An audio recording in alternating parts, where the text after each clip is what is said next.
Hey dudes, I'm Hilah, and today on Hilah Cooking, I'm making vegetable beef stew. I've got a cold front blowing in, it's getting kind of stormy and overcast, and I was like, what am I gonna stew? And then I was like, oh yeah, I have some vegetables and beef. I'll do that. Duh.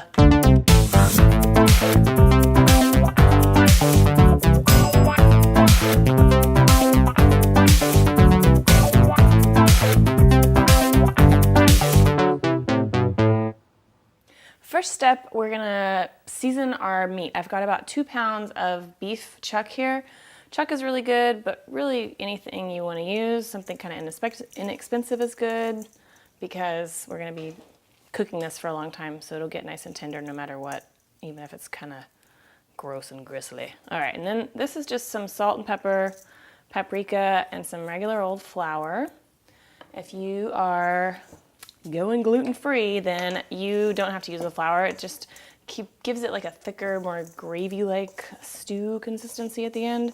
But you could skip it or maybe use some cornstarch or some arrowroot powder instead. So just kind of toss this around. Use your hands if you need to. We're gonna put about a tablespoon of, you guessed it, Mama's favorite bacon fat. If you don't have a jar of bacon fat, shame on you, but also you can just use some vegetable oil or olive oil. Basically the point is we need to brown this meat because brown food tastes better.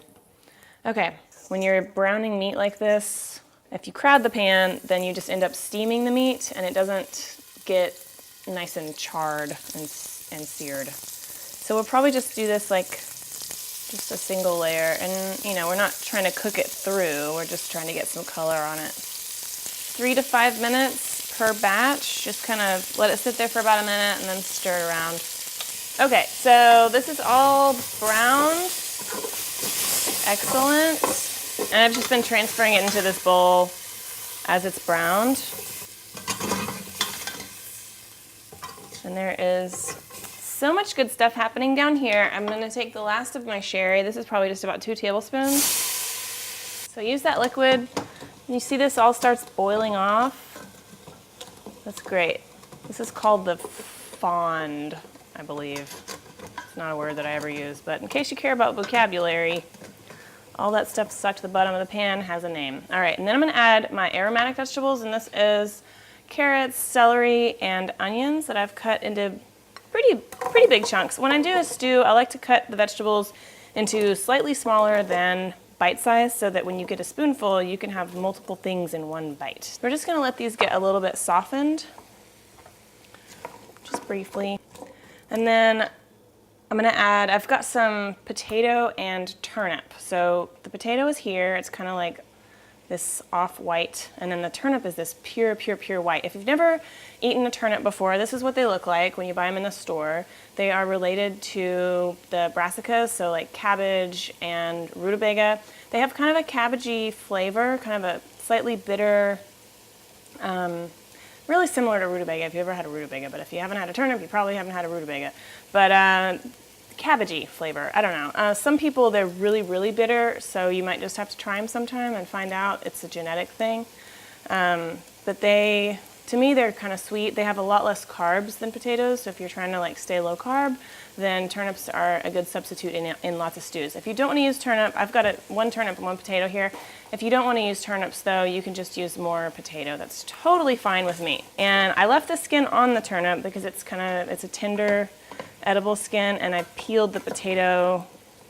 I don't know, it's just personal preference. To me, russet potato skins are kind of hard and gross. So I peeled it, and I'm not sorry about it. All right, so that's great. I'm gonna go ahead and add those in, and add in our browned meat and all of the juices that have come out of there. Bloop. So this is gonna be awesome. And then a whole boatload of garlic. Sorry for yelling. Our spices, our herbs, so it's a bay leaf and some thyme and some oregano. No, some thyme and some tarragon, sorry. Okay, and now for the liquids.